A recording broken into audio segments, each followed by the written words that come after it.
Mbak Mami itu dengan jari telunjuknya menuding Pak Prabowo, dan jarak jari telunjuknya dengan hidungnya itu tinggal berapa inci gitu. Waduh, dramatis juga Dan ya Om. dibilang pengkhianat.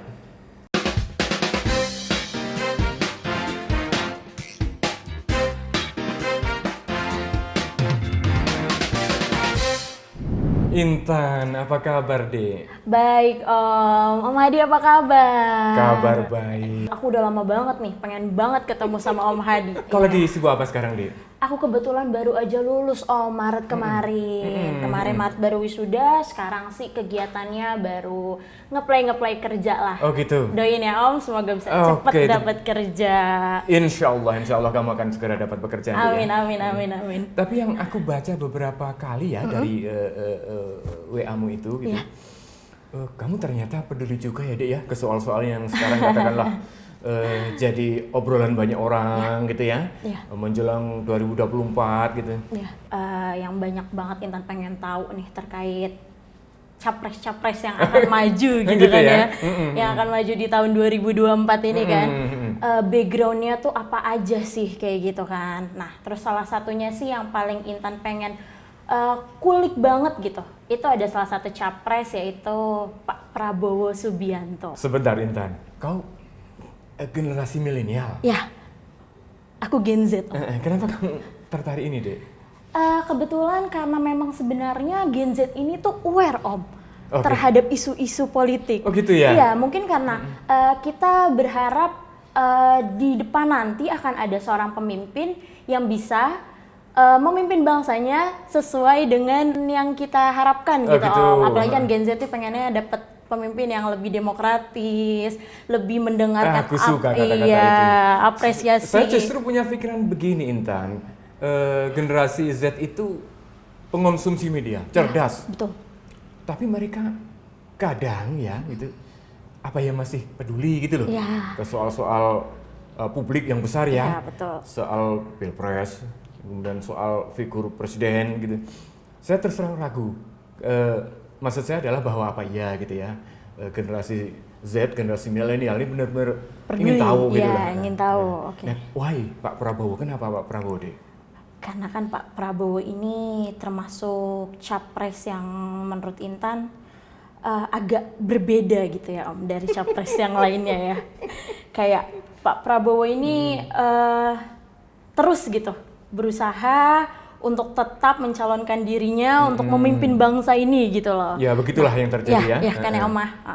Di lapangan kita melihat seperti itu gitu. Jadi Intan ada rasa ingin tahu gitu.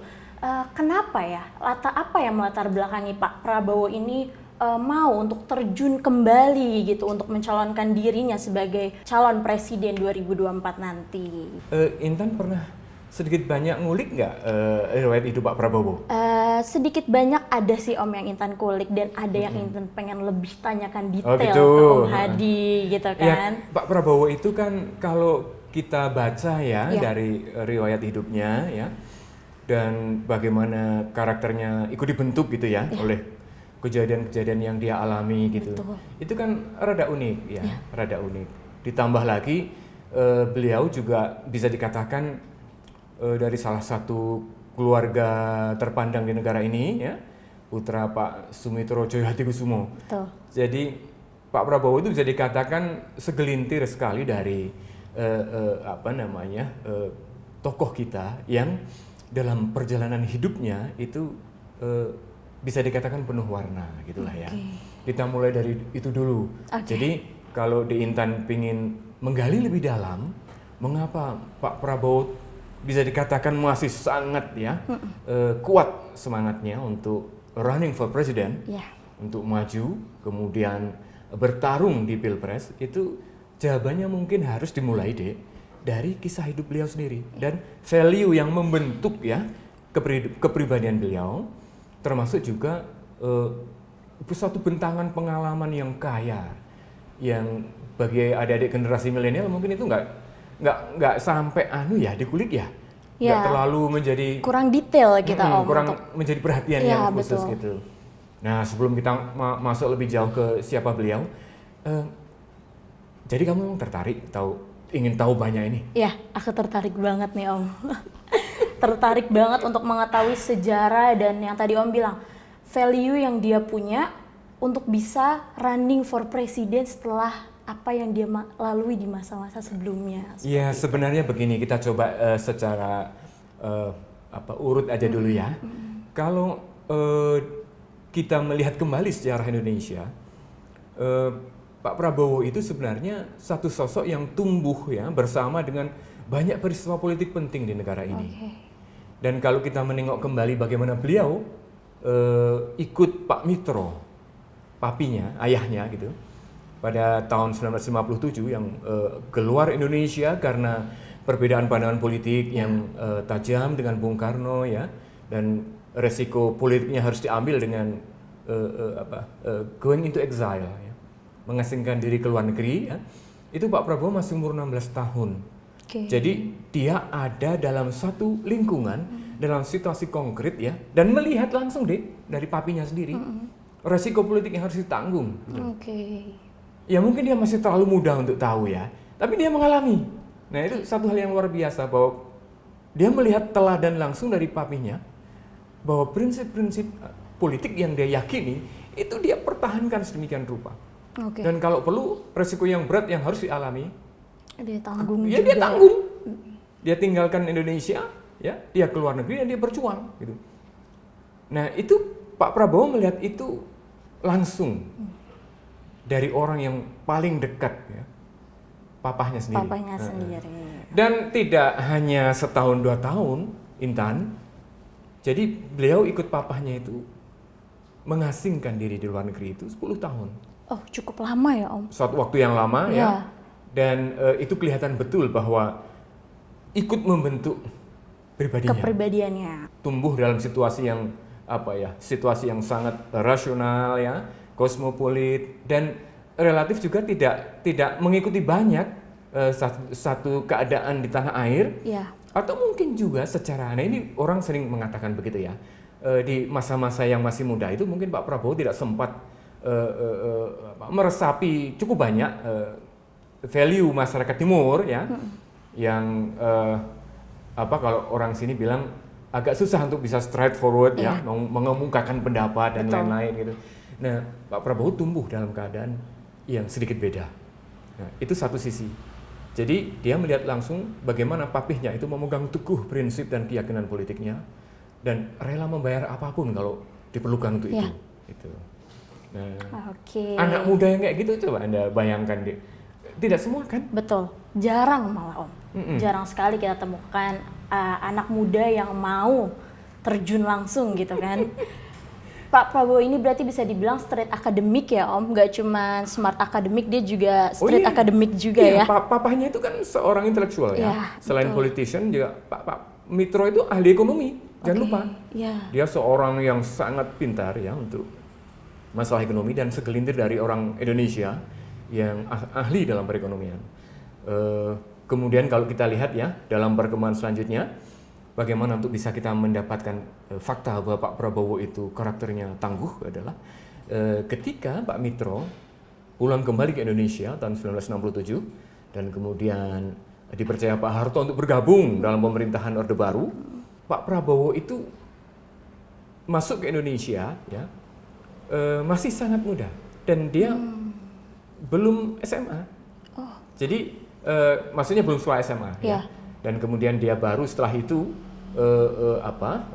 menempuh pendidikan.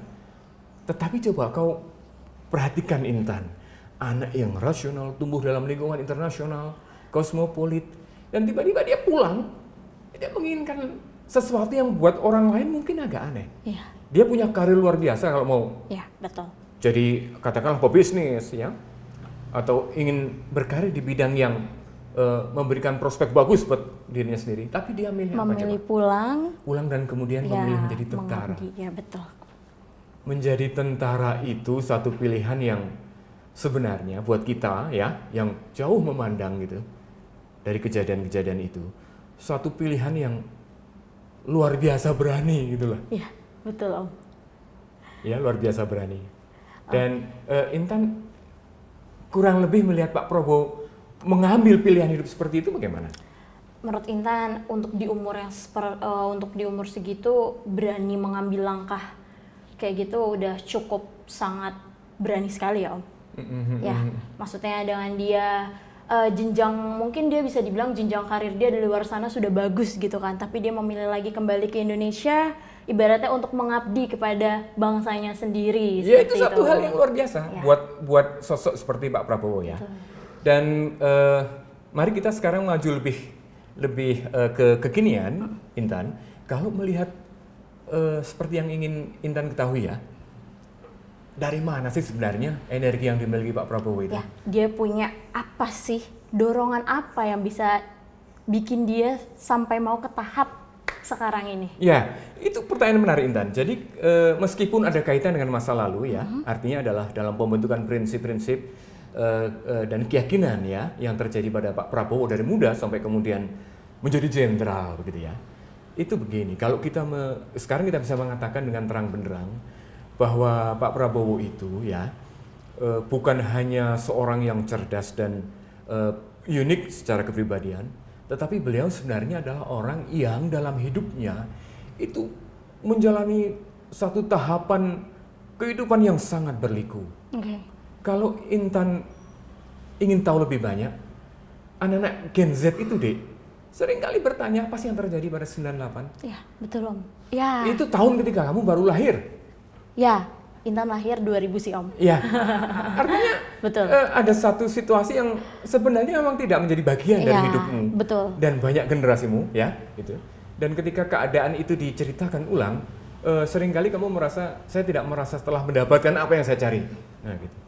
Jadi Pak Prabowo itu adalah satu sosok ya, yang di dalam peristiwa-peristiwa 1998 yang kita kenal dengan reformasi. Ya. Dan di sana terjadi pergantian kekuasaan ya dari era Pak Harto ke era berikutnya. Ya. Itu mungkin bisa dikatakan Pak Prabowo itu adalah salah satu dari orang yang ikut dibentuk oleh kejadian-kejadian itu. Dan cara dia merespon kejadian itu di Intan, itulah yang membuat kita sampai hari ini bertanya bagaimana mungkin orang ini masih bisa survive. Ya. Jadi Pak Prabowo kan seperti yang kita sudah ketahui ya Dek ya, beliau di tahun itu bisa dikatakan berkorban begitu besar. Betul. Beliau harus diberhentikan sebagai Pangkostrat, ya. Suatu jabatan yang cukup sangat prestisius dan tinggi di TNI Angkatan Darat terutama ya. Dan beliau dianggap harus bertanggung jawab terhadap kasus penculikan. Kemudian beliau disidangkan dan akhirnya beliau dicopot ya, dari jabatannya atau diberhentikan. Ya. Buat tentara itu satu hal yang luar biasa Dek. Ya, betul. Satu kehormatan yang begitu tinggi yang dia pegang teguh dalam hidupnya. Satu pilihan hidup yang Pak Prabowo ambil ketika dia masih sangat muda. Betul. Dan harus berakhir dengan cara seperti itu. Tapi poin ceritanya adalah ya, kenapa dia survive melewati masa-masa paling berat itu? Intan mungkin pernah sedikit banyak dengar cerita tentang itu, coba kalau mungkin tahu deh sesekali. Ya Intan pernah sempat mengkilas balik juga ya Om, sempat juga Intan mencari tahu gitu apa sih yang terjadi pada saat 98 itu.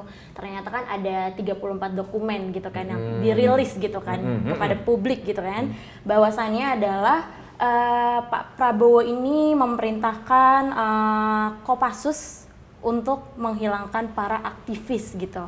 Ini yang kamu baca itu ya? Iya, nah itu kan berarti ini tagline-nya men-trigger banget nih Om, men-trigger banget para Gen Z kan, dengan Gen Z yang biasanya emang males baca gitu Om, pas baca tagline itu tuh udah langsung yang kayak, wah Prabowo parah nih gitu nih, pembunuh nih, penculikan nih kayak gitu-gitu kan. Iya. Nah itu wajar saya kira kalau kesan pertamanya betul, itu ya. Iya. Tapi jangan lupa bahwa ya kejadian-kejadian itu jelas tidak bisa dipahami hanya dengan membaca tagline. Betul. Nah, so we must go deeper into reality ya. Jadi kita harus masuk lebih dalam Dek. Ya. Ngulik lebih dalam lagi. Sebenarnya kenyataannya seperti apa sih? Faktanya seperti apa? Betul. Nah, itulah yang mungkin generasi Intan ya, adik-adik generasi milenial itu sudah waktunya tahu. Itu loh. Jadi kalau just find the truth, ya sekarang ini Ya. momen yang Tepat ya, gitu ya. buat kita mencari tahu lebih detail lagi. Iya, betul. Jadi kalau Intan sekurang-kurangnya mendapat info seperti itu, ada satu hal yang mungkin belum semuanya bisa didapat ya. Ceritanya begini, di 98 itu kan jelas bahwa di tengah transisi ya dari kekuasaan Pak Harto ke kekuasaan berikutnya, di era berikutnya, tidak berjalan mulus. Dan kita tahu juga bahwa tentara TNI sebagai penjamin terakhir keamanan dan pertahanan negara itu berada dalam situasi yang kritikal. Oke. Jadi kalau katakanlah Pak Harto sebagai kepala negara, tentu ya beliau memberikan perintah untuk pengamanan, itu kan hal yang wajar. Oke. Tapi bagaimana perintah itu dijalankan, itu yang bisa menjadi cerita lain, gitu loh. Kalau di Intan gali terus ini, nanti di Intan akan tahu bahwa begitu rumitnya keadaan untuk dijelaskan, ya, dan baru setelah sekian lama, satu demi satu bisa diurai dengan baik. Tentang penculikan misalnya, Ya. sampai sekarang orang masih terus berdebat, dan beberapa bahkan mengatakan belum ada pertanggungjawaban. Sampai detik ini, Om. Kira-kira begitu. Oke. Tetapi orang juga lupa anatomi dari kejadian ini, kisah yang terjadi ini sebenarnya tidak hitam di atas putih. Oke. Bahwa Pak Prabowo itu kemudian dianggap harus bertanggung jawab untuk semua kasus penculikan, itu saya kira adalah sesuatu yang mungkin publik akan mengatakan iya. Tetapi apakah memang begitu? Mereka-mereka yang dikatakan diculik oleh perintah atas perintah Pak Prabowo ya oleh tim Mawar. Ya, tim Mawar. Itu semuanya sudah bisa dikembalikan. Oke, dikembalikan. Yang diculik oleh tim Mawar ini dikembalikan lagi. Ya, Oke. ke keluarga. Oke. Tetapi ada 13 yang lain yang belum balik sampai hari ini. Dan tidak diketahui ada di mana. Jadi kita bisa bertanya, siapa yang bertanggung jawab atas 13 betul, ini? Iya. Nah, itu yang tidak pernah tuntas sampai hari ini. Oke. Gitu loh. Tapi kalau boleh tahu, itu kan tim Mawar atas perintah Pak Prabowo ya, Om, dan itu sudah dikembalikan gitu kan. Nah, apakah ada tim lain gitu, Om, sehingga yang para aktivis lain belum dikembalikan gitu? Itulah yang kita sampai sekarang belum mendapatkan jawabannya. Gitu. I see. Artinya apa, Dek?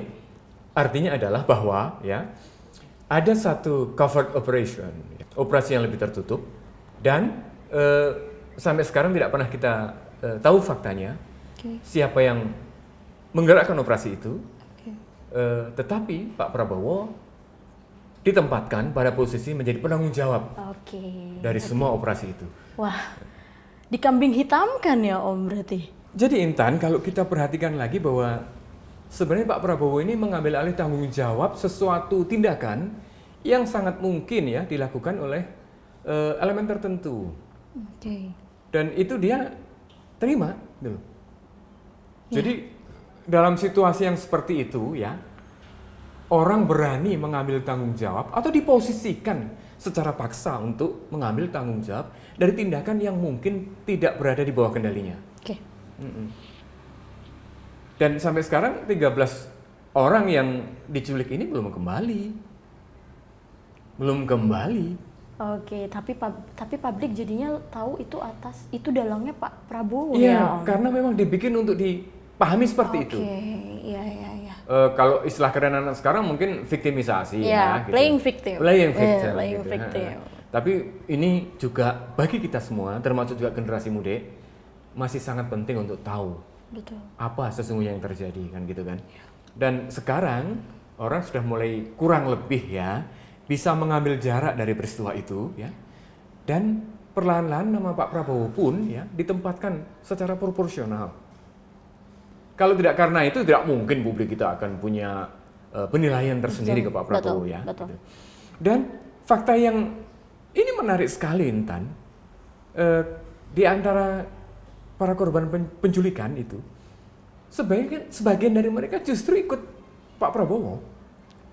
Oh. Kita bisa sebutlah ya beberapa seperti katakanlah Desmond Mahesa, Haryanto Taslam, ya, Aan Rusdianto, Pius Lustri Lanang. Itu nama-nama yang di 98 cukup populer ya sebagai aktivis yang hilang mereka. Tetapi setelah balik lagi dan kemudian dia dapat kesempatan untuk ikut katakanlah ya berpolitik ya, dia kemudian bergabung ke Pak Prabowo. Itu artinya apa? Bahwa kita harus bisa menyimpulkan dengan cerdas, Intan, bahwa ada bagian-bagian gelap dari kasus penculikan itu yang belum kita belum bisa ketahui, kita ketahui sampai hari ini, yang tidak sepenuhnya Pak Prabowo ada di dalamnya. Betul. Jadi tidak sepenuhnya Pak Prabowo ada di dalam sesuatu peristiwa yang di situ semua dia harus ambil tanggung jawab. So this is the big heart ya. Satu hati yang besar gitu loh. Meskipun mungkin orang dikatakan kan Pak Prabowo kalah gitu. Jadi Pak Prabowo bukan hanya diviktimisasi tapi juga mungkin namanya diburukkan gitu. Tapi kalau Intan ingat itu semua dan kemudian melihat hari ini dan Pak Prabowo masih sepopuler ini, hebat banget sih. Hebat banget.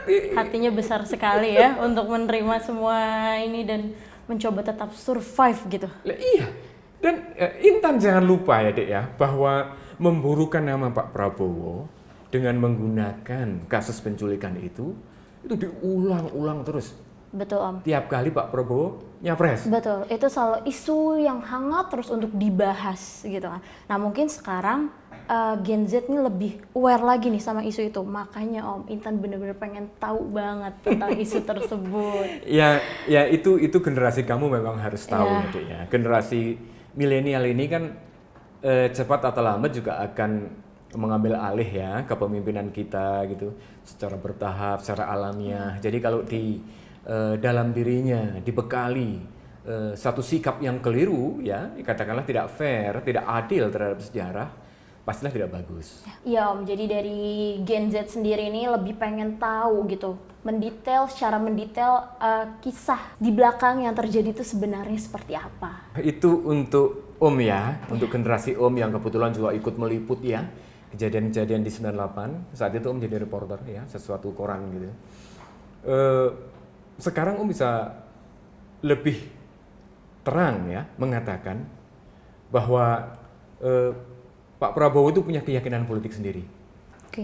Jadi kalau di usia yang muda dia melihat papahnya demikian teguh memegang prinsip politik, dan kemudian di 98 dia dikorbankan, playing victim lah kalau istilahnya sekarang ya. Kemudian dia harus menerima resiko untuk sesuatu yang tidak semuanya harus dia terima sebagai resiko dia, dan kemudian dia bisa menerima keadaan, bahkan mengalah, katakan kalau istilah sekarang mungkin mengalah begitu, demi persatuan dan kesatuan gitu. Itu value yang saya kira hanya bisa muncul dari orang yang memang unggul. Integrasinya tinggi sekali. Ya kalau orang berpikiran di waktu itu ya Pak Prabowo mungkin karena dorongan kekuasaan yang luar biasa dan dia punya basis power yang juga besar, sangat mungkin kejadian-kejadian yang tidak terbayang akan terjadi. Bisa civil war ya, bisa perang saudara, dan bisa membuat bangsa kita katakanlah terganggu ya, terpecah begitu ya, kesatuannya bisa terancam. Tetapi kan yang terjadi adalah tidak begitu. Persatuan bisa dipertahankan. Pak Prabowo kemudian berbesar hati, gitu loh. Dia memenangkan ya sesuatu kepentingan yang jauh lebih besar daripada kepentingan pribadinya sendiri. Dan dengan begitu maka demokrasi bisa tumbuh. Artinya demokrasi bisa tumbuh itu apa? Artinya adalah demokrasi punya kesempatan lebih besar ya untuk berkembang di tengah situasi transisi yang memang sebenarnya belum jelas. Gitu loh. Jadi jika ada banyak kondisi di mana demokrasi kemudian bisa berkembang dengan baik, itu sebagian disebabkan oleh ya kontribusi Pak Prabowo untuk memenangkan kepentingan yang lebih besar itu. Betul. Dan kalau Intan lihat kan Setelah itu kan Pak Prabowo ke luar negeri ya, Betul. menjauhkan diri dari politik, Ya. menyibukkan diri dengan bisnis, tetapi kemudian tahun 2008 comeback to Ya, politics, kembali lagi. kembali ke politik, Betul. mendirikan partai. Betul. Luar biasa deh, itu satu pertimbangan yang matang ya, yang orang mungkin sekarang akan mengatakan bahwa dia survive dalam masa-masa sulit itu dan kemudian comeback to politik, itu kan sesuatu keputusan besar deh. Suatu keputusan besar, keputusan yang bernyali kalau Ya. anak muda sekarang. Generasi mau nyebut begitu ya. Gitu. Ya. Oke Om. Itu kan soal isu pelanggaran HAM ya. Kalau kita kilas balik lagi tentang Bapak Prabowo Subianto ini, banyak banget stigma orang yang berpikir kalau jika Prabowo naik menjadi presiden, keluarga cendana akan hidup lagi gitu Om. Menurut Om Hadi ini gimana nih? Benar nggak sih Prabowo ini bakal menjadi penerus keluarga cendana dan kembali untuk menduduki puncak kekuasaan dari keluarga cendana tersebut? Intan, kita kelewat semangat. Oh iya betul. Keasikan ya Om kita ya ngebahas Ayo kita ini. ngops dulu. Boleh. Aku Masa juga kita nggak udah- ngopi? Ini kita sudah setia ini. Betul.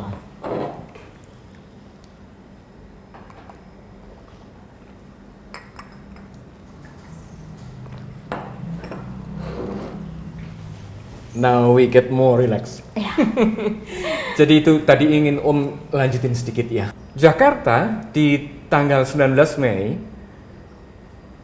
kau mungkin tidak pernah tahu bagaimana keadaan begitu eksplosif ya. Banyak orang turun ke jalan ya. Crowded Aksi banget ya, Om. demonstrasi. Oke. Jumlahnya besar. Oke. Dan mereka ingin berada di Monas dan kemudian melakukan satu tuntutan besar begitu ya agar Pak Harto lengser. Dan itu melibatkan banyak sekali elemen dalam masyarakat.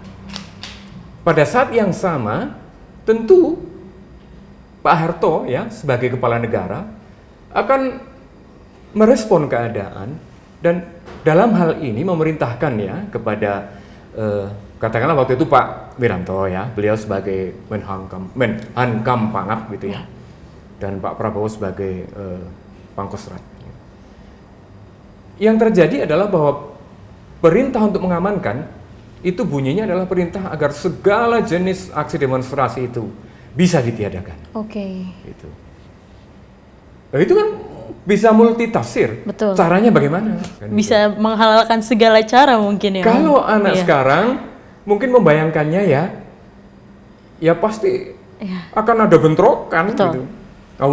Ratusan ribu massa. Itu nggak bisa kalau nggak menggunakan kekuatan katakanlah ya senjata gitu ya, Ya. atau ya kekerasan lah secara umum ya. Tetapi itu tidak jalannya peristiwa, jalannya sejarah tidak seperti itu. Jadi Pak Prabowo itu berusaha keras ya untuk ikut mencari jalan keluar ya agar tidak terjadi clash. Oke. Tidak collide ya, tidak ada benturan lah. Oke. Bagaimana caranya? Oke. Gitu. Dan itu bisa diusahakan.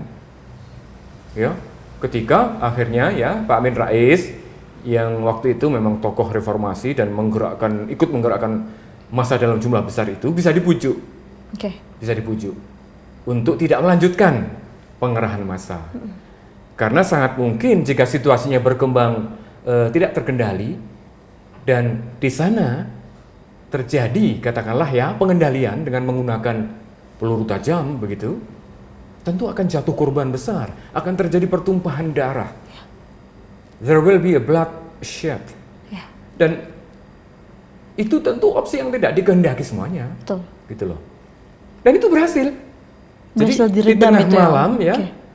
pada pergantian waktu gitu, dini hari, Pak Amin membuat satu keputusan besar ya dan mengirim kepada seluruh media pemberitahuan bahwa aksi kumpul di Monas itu tidak dilanjutkan. Oke. Dan itu artinya satu pencapaian, Tintan. Peluang terjadinya kerusuhan bisa dihindari. Ya. Penggunaan peluru tajam yang sewaktu-waktu bisa diambil keputusannya tidak terjadi. Dan lebih dari itu adalah semua pihak bisa menahan diri. Oke. Ya. Ya, Anda bisa bayangkan, adik, dengan cara seperti itu, ya, kalau Pak Prabowo katakanlah merasa pingin mendapatkan apresiasi ya karena kerja kerasnya, terutama membuahkan hasil gitu. Tapi yang terjadi kan tidak begitu, Dek. Kalau kita baca di Asia Week ya, yang terbit tahun 2000 atau 2 tahun setelah reformasi 98, dan itu kan baru ketahuan duduk perkaranya yang sesungguhnya. Justru malah sebaliknya. Sebaliknya. Jadi Pak Prabowo itu ya kemudian datang ke Pak Harto. Dan dengan polosnya dia masih punya bayangan di pikirannya. Nih gua akan diapresiasi nih. Atas kinerjanya sudah bisa meredam gitu ya. Bayangin peluang kejadian clash segede itu kan. Tapi yang terjadi kan sungguh di luar dugaan gitu. Dia di situ masuk ke Cendana itu sudah ditunggu oleh keluarga Pak Harto lengkap dan ada juga ya Pak Wiranto gitu. Kalau cerita Pak Prabowo di Asia Week itu jelas sekali. Jadi begitu beliau masuk ke ruangan itu, pertama yang menghadang itu Mbak Mami, putri bungsu Pak Harto. Dan dalam situasi yang tegang, emosional, amarah itu ada di setiap orang kan gitu. Dan kemudian yang terjadi ya terjadilah. Mbak Mami itu dengan jari telunjuknya menuding Pak Prabowo, ya. Itu kisah Pak Prabowo. Dan jarak jari telunjuknya dengan hidungnya itu tinggal berapa inci gitu. Waduh, dramatis juga dan ya. Dan dibilang pengkhianat. Nyah kau dari rumahku. Jangan sekali-kali menginjakkan kaki di sini. Ya kurang lebih begitulah ya. Kalimat yang diceritakan Pak Prabowo itu. Traitor, stay away from my house. Laporan Asia Week seperti itu. Anda bisa bayangkan. Dan Mbak Titi hanya bisa menangis. Gak bisa berbuat apa-apa. Istrinya Pak Prabowo itu praktis tidak bisa berbuat apa-apa. Dan belakang hari kan baru kemudian diceritakan oleh Mbak Titi bahwa saat itu ya di dalam keluarga Cendana itu muncul informasi, muncul laporan bahwa Pak Prabowo itu sebenarnya setengah menggalang kekuatan ya untuk menyiapkan ya, keadaan, termasuk juga menyiapkan siapa yang akan menjadi penggantinya. Pak Soeharto. Pak Harto. Gitu. Dan keadaan-keadaan memang eksplosif deh ya. Banyak peristiwa terjadi dalam waktu yang sangat cepat. Pak Harto membentuk komite reformasi dan kemudian orang-orang yang diundang untuk bergabung menolak. Gitu. Iya. Dan belum lagi meskipun taming the mass ya, mengendalikan massa itu relatif berhasil, tapi tidak juga bisa menghentikan orang untuk turun ke jalan. Nah, dan itulah kemudian yang berkulminasi ya, didahului juga oleh para menterinya yang mengundurkan diri, Dek. Banyak Om itu, menteri yang mengundurkan diri dari kabinet Soeharto. Iya. Hampir semuanya. Dan hanya tersisa satu orang ya, Mensesnek Saadillah Mursyid waktu itu. Pak Saadillah Mursyid ini setia ke Pak Harto sampai detik terakhir gitu. Dan akhirnya bermuara pada 21 Mei 98. Ya, Pak Harto menyatakan berhenti dan kemudian Pak Habibie naik menggantikan beliau gitu. Dan kemudian setelah itu Pak Prabowo seperti fading away. Seluruh arus peristiwa setelah itu seolah-olah hilang aja gitu ya. Membuat Pak Prabowo hilang. Jadi Intan, dengan semua yang dialami itu, dengan semua kehilangan yang dia alami, bagaimana mungkin orang masih akan berkata dia pelanjut keluarga Cendana? For what reasons? Dengan alasan apa? Gitu. Justru malah nggak relevan ya Om ya? Sangat tidak relevan. Ya, betul. Dan tadi Om singgung di awal, Pak Prabowo ini kan karakternya unik. Orang ini luar biasa dari sisi ya perkembangan kepribadiannya, pertumbuhan kepribadiannya itu memang agak beda gitu loh. Dan peristiwa selanjutnya, kejadian-kejadian selanjutnya ya, terutama setelah Pak Prabowo mengasingkan diri ke Yordania dan kemudian pulang membentuk Gerindra, itu kita bisa melihat dengan jelas ya bahwa Pak Prabowo berkorban besar itu perlahan-lahan dia mulai bisa ikut memetik keadaan memetik manfaat baik. Artinya apa, Dek? Demokrasi yang tumbuh meskipun tertatih-tatih, kemudian memberi ruang kepada Pak Prabowo untuk ikut menjadi bagian dengan mendirikan Gerindra. Gerindra, ya, Ya. betul. Ya, itu tidak semua orang bisa survive. Betul. Wah, ternyata berat sekali ya perjalanan Ya, hidupnya. beliau orang yang saya kira memang dijadikan menjadi apa ya? Dijadikan menjadi a more perfect character dari semua yang dia alami di 98 itu. Gitu.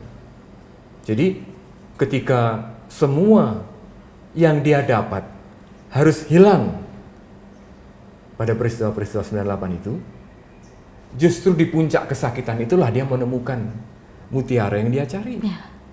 Yakni tahap hidup dia selanjutnya masuk ke politik. Ada isu nih Om yang beredar tentang hubungan Pak Prabowo dengan Pak Nas. Yang kita tahu kan Pak Prabowo dan Pak Nas ini cukup dekat ya. Pak Nas ini senior dari Pak Prabowo sendiri. Cuman ada muncul isu yang beredar bahwa Pak Prabowo tidak menghormati Pak Nas selaku seniornya karena pada saat itu Pak Nas sedang melakukan taziah ke mendiang Adam Malik. Tapi pada saat sholat jenazah, Pak Nas langsung aja digeret keluar oleh Pak Prabowo. Nah itu tuh sebenarnya benar apa enggak sih Om? Melihat lagi kan beliau ini kan seniornya Pak Prabowo, kok berani gitu tidak menghormati lah ibaratnya seniornya sendiri. Itu tuh sebenarnya benar nggak sih Om? Nah ini kebetulan Om punya buku nih ya. Mungkin Intan perlu deh membaca. Nah, ini Om, Intan nemu info ini tuh kutipannya dari buku ini. Oh gitu? Iya. Diceritakan berasal dari buku ini ya? Dari buku ini kutipannya itu. Oh my God ya. Nah, itu apakah benar seperti itu Saya adanya? kira itu patut dibuktikan Oke. ya. Kebetulan kalau tentang itu Dek ya, itu sebentar. Saya lupa ingat. Tapi ini di halaman 282. Oke. Coba kau baca ya. Ini kebetulan halamannya utuh ya, bisa dibaca di situ. Nemuin nggak di situ informasi yang seperti disebarkan itu? Yang katanya Pak Prabowo kasar ke Pak Nas, nggak sopan, Ya. nyeret ya, gitulah, atau narik gitu ya. Iya, betul. Waktu beliau takbiratul ihram, salat jenazahnya almarhum wapres kita ya. Iya. Iya. Jadi Nggak ada ya di sini dia padahal beliau menyebutkan waktu Pak Prabowo. Pak Adam Malik meninggal dan memang Pak Nas itu kan takziah ya. Iya. Gitu. Ya saya kira kalau orang takziah terus kemudian ikut salat jenazah itu kan hal yang Wajar. wajar kan memang Betul. begitu. Dan saya kira kalau di situ diinfokan Pak Prabowo menarik dengan kasar gitu, saya kira kok seolah-olah Pak Prabowo itu kayak orang yang nggak punya etik gitu. Betul. Ya. Dan di buku ini jelas Dek, Iya. bahwa itu informasi itu menyesatkan gitu loh, menyesatkan. Pak Nas sendiri orang yang kita kenal ya, beliau itu seorang yang jujur ya, pandangan hidupnya tuh lempeng gitu, dan beragamanya pun ya sering dibilang zuhud, asketik ya, orang yang paham kehidupan dunia ini, tapi dia tidak larut dalam kehidupan dunia. Dia bisa menempatkan urusan-urusan dunia dengan baik gitu. Masa dia mau bohong? Ya. Masa Pak Nas bohong gitu loh, gitu. Jadi kebenaran itu toh akan muncul juga kok Dek. Gitu. Dan kalau generasimu pengen tahu ini ya ini caranya untuk tahu gitu loh. Iya, biasanya nih Om kalau udah baca tagline Gen Z tuh udah langsung percaya aja gitu. Karena apalagi kan pada saat membaca informasi tersebut ada kutipannya ya.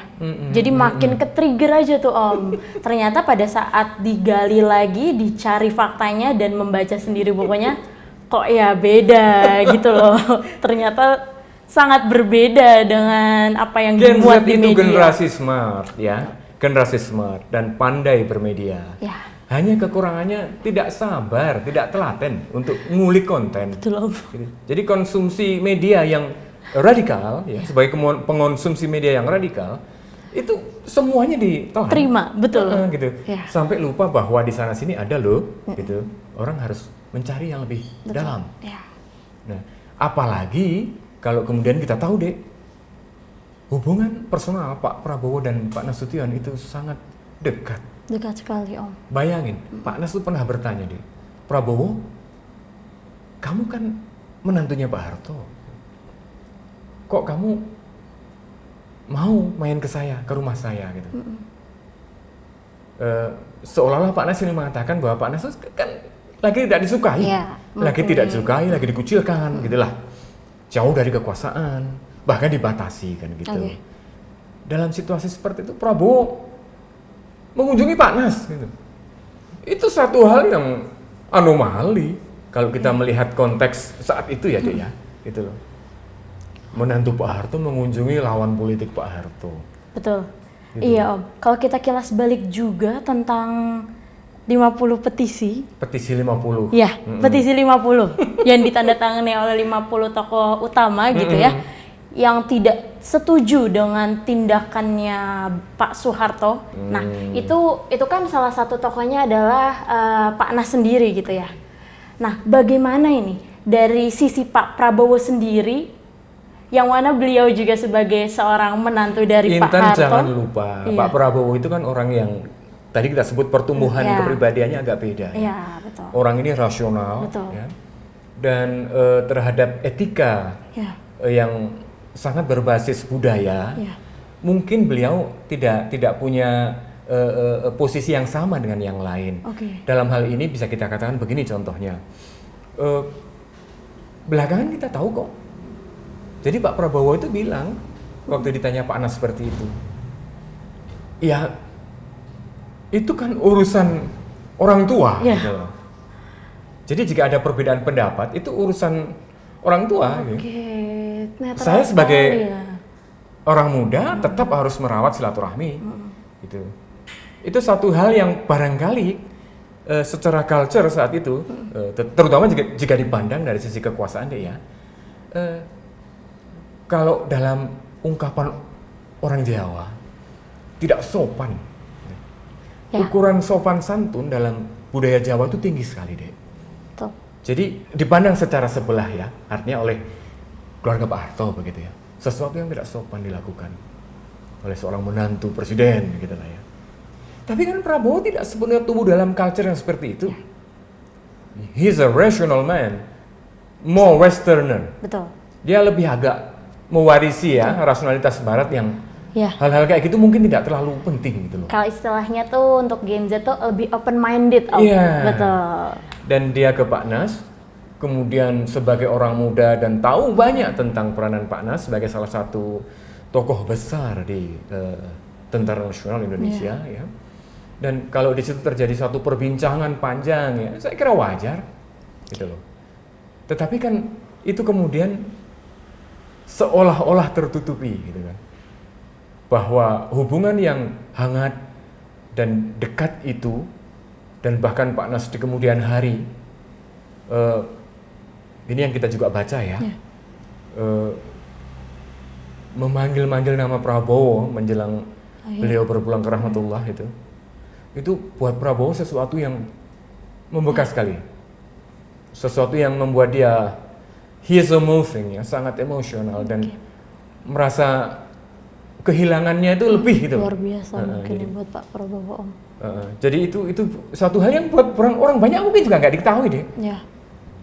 Dan yang diketahui ya beritanya nggak bisa dipertanggungjawabkan itu yang katanya nyeret Pak Nas waktu Pak Adam berpulang itu. Ya gimana ya, kita mesti hati-hati ya, mesti tetap harus bisa melihat informasi itu secara lebih dalam gitu ya, dan kemudian tahu. Adinda Intan, kenapa kita tidak ngops dulu? Boleh Om. Om juga ingin loh. Ini kopi nikmat sekali loh, ini asli tanpa gula lagi. Gitu. Betul Om.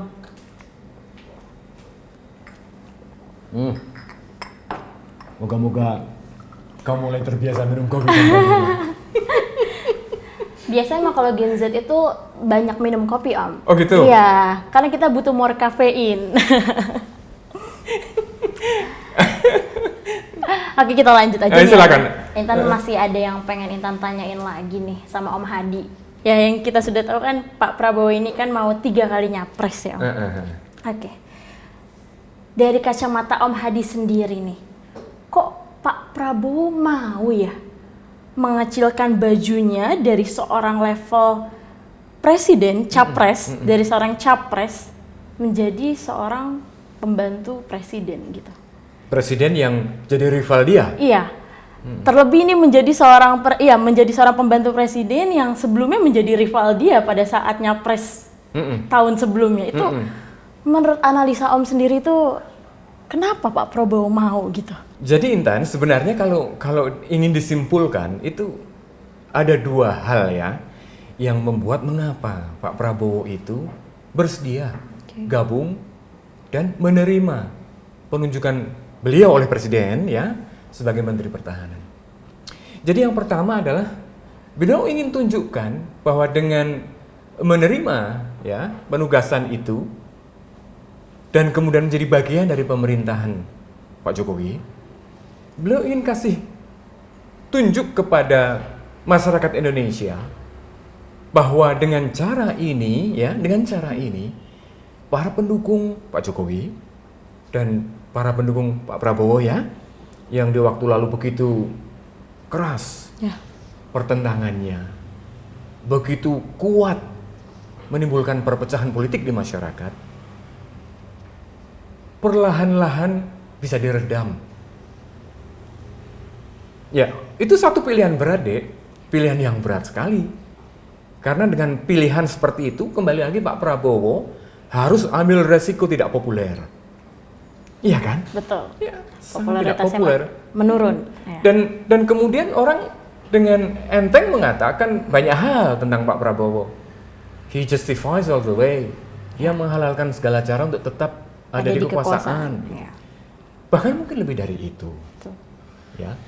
Tetapi kalau kita melihat impact-nya ya sampai hari ini, kan mulai kelihatan itu masyarakat kita tingkat keterbelahannya, polarisasi politiknya tidak sekeras pada era sebelumnya gitu. Dan yang kedua, kalau kita melihat lagi visi misi Pak Prabowo saat beliau nyapres, itu kan ada 5. Apa itu? Nah, yang 2 ini bisa diterima oleh Presiden Jokowi. Ya, ini terutama adalah di bidang kemaritiman dan pertahanan. Jadi itu alasan Pak Prabowo juga bisa ya dan mau gitulah menerima amanat ini karena Pak Prabowo merasa ini kesempatan ini untuk membuktikan visi dan misi yang saya perjuangkan kan gitu. Dan hasilnya kalau kita lihat sekarang kan konkret. Ya. Di bidang pertahanan ya, sekarang Indonesia itu posisinya menjadi negara ke-13 dengan kekuatan militer terkuat di dunia. Itu luar biasa loh, Dek. Ya. Kalau kita lihat Australia tetangga kita yang besar itu di posisi ke-16. Jadi kita lebih tinggi dari Australia. Ya. Itu satu hal yang sangat membanggakan ya, satu reputasi Pencapaian yang ya, luar satu biasa. pencapaian yang luar biasa. Tidak hanya untuk kepentingan nasional, tapi di pertimbangan di dalam pertimbangan geopolitik global itu juga sesuatu. Apalagi Indonesia negara besar di Asia Tenggara ya. Dihormati, ya, didengar pendapatnya kan gitu. Jadi kalau kita punya kekuatan militer yang besar, ya saya kira satu konsekuensi logis lah gitu. Dan di bidang kemaritiman kita punya wilayah laut yang luas, yang sumber kekayaan alamnya luar biasa, harus dilindungi. Dan kalau kita punya kekuatan angkatan laut yang modern ya, dengan alutsista yang hebat, bisa menjaga kedaulatan laut, menjaga sumber kekayaan alam kita di laut. Apalagi yang akan kita harapkan selain semua itu membawa kepada kemakmuran. Gitu. Jadi disitulah ya Pak Prabowo kelihatan beliau betul-betul menjalankan dan membuktikan bahwa kepercayaan dari Presiden Jokowi itu beliau jalankan dengan luar biasa. Dan disitulah kelihatan yang tadi saya sebut di awal ya, bahwa Pak Prabowo ini kan memang orangnya unik. Orang ini punya satu capability yang barangkali kalau kita sebut tidak hanya hebat dari sisi kemiliteran, tapi di luar itu beliau itu orang yang berani ngambil resiko tidak populer. Ya, resiko yang diambil benar-benar tinggi, tidak populer. besar. Itu resiko yang tidak kecil deh, dan butuh waktu lama untuk memulihkan gitu. Nah sekarang sepertinya belum memetik ya hasil kerja keras itu, dan bahkan ada titik temu, kurang lebih begitulah ya, antara Presiden Jokowi dan Pak Prabowo, khususnya dalam hal ya menyangkut kebijakan-kebijakan besar yang perlu diambil ya untuk negara kita ke depan. Gitu. Itu kan nggak pernah akan kejadian kalau Pak Prabowo tidak diberi kesempatan mimpin Departemen Pertahanan. Betul. Bintang Pak Prabowo itu yang muncul setelah mimpin Departemen Pertahanan ini. Dan kalau kita bertanya energi apa yang membuat Pak Prabowo bisa sehebat ini memimpin Departemen Pertahanan gitu. Dan di sana sini kita juga sudah sering mendengar bahwa beliau salah satu Menteri Pertahanan terbaik kita gitu. Kalau Intan ingat, mungkin salah satu kehilangan terbesar di 98 itu adalah ketika Pak Prabowo itu diberhentikan. Iya, dari jabatannya dan dari institusi TNI. Iya. Itu cintanya kepada dunia tentara ya, ketentaraan itu begitu besar ya, dan kemudian hilang kehilangan gitu aja ya Om. Dan kalau sekarang diberi kesempatan untuk bekerja menjadi Menteri Pertahanan ya, seolah-olah cinta itu balik gitu loh. Dan itu memberi sesuatu yang melampaui pencapaian yang bisa dibayangkan orang. Dan pada akhirnya apa? Ya itu kan jelas-jelas dengan pencapaian itu dia membuktikan kemampuan mewujudkan visi misi yang dia usung di Capres waktu saat dia Nyapres gitu.